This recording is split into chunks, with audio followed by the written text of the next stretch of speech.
నమస్తే మారుతి న్యూస్కి స్వాగతం. నేను దీపిక. శ్రీ షిరిడి సాయి మందిర్ గాంధీ చౌక్ ఖమ్మం వారు 3వ తారీఖు నుండి 12వ తారీఖు వరకు శరన్నవరాత్రుల ఉత్సవములు నిర్వహించనున్నట్లు ఆలయ చైర్మన్ వేములపల్లి వెంకటేశ్వరరావు మారుతి న్యూస్కి తెలిపారు. ఈ నెల 12 శనివారం విజయదశమి రోజు బాబాగారు సమాధి అయిన రోజు సందర్భంగా ఆలయం నందు పలు పూజా కార్యక్రమాలు నిర్వహించనున్నారు. కావున ఈ పూజా కార్యక్రమాలకు భక్తులు అధిక సంఖ్యలో పాల్గొని బాబావారు మరియు అమ్మవారి కృపకు పాత్రులు కాగలరని ఆలయ చైర్మన్ వేములపల్లి వెంకటేశ్వరరావు కోరారు. సాయిరాం. ముందుగా ఖమ్మం పట్టణ భక్త మహాశయులకు రాబోయే విజయదశమి శుభాకాంక్షలు, అలాగే బతుకమ్మ శుభాకాంక్షలు. ప్రతి సంవత్సరం లాగానే ఈ సంవత్సరం కూడా మన వరప్రదాత షిరిడి సాయి మందిరంలో విజయదశమి అంటే దసరా ఉత్సవాలు జరుపుతున్నాము. రేపు 3వ తారీఖు ప్రతి సంవత్సరం చెప్పినట్టుగానే అమ్మవారిని కూడా కనకదుర్గాదేవిని దేవీ నవరాత్రులు 9 రోజులు ఇక్కడ మన మందిరంలో చేస్తున్నాము.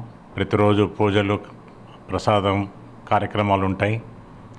అలాగే విజయదశమి రోజు బాబావారికి ఉదయం 7 గంటలకి అభిషేకం, పంచామృతాలు, పళ్ళరసాలు వగైరా వాటితోటి అభిషేకం ఉంటుంది.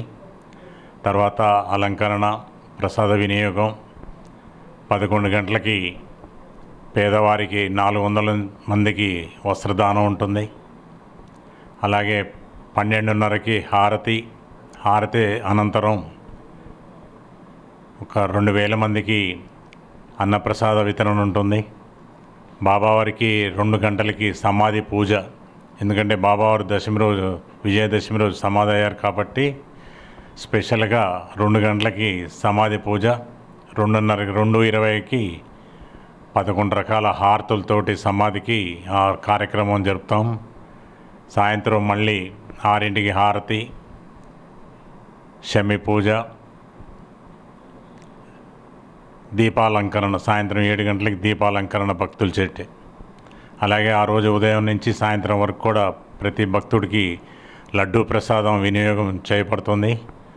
ఈ కార్యక్రమాలన్నిటినీ భక్తులు వచ్చి దిగ్విజయం చేసి జయప్రదం చేయగలని కోరుకుంటూ సెలవు. ఇట్లు చైర్మన్ వేములపల్లి వెంకటేశ్వరరావు, ఖమ్మం.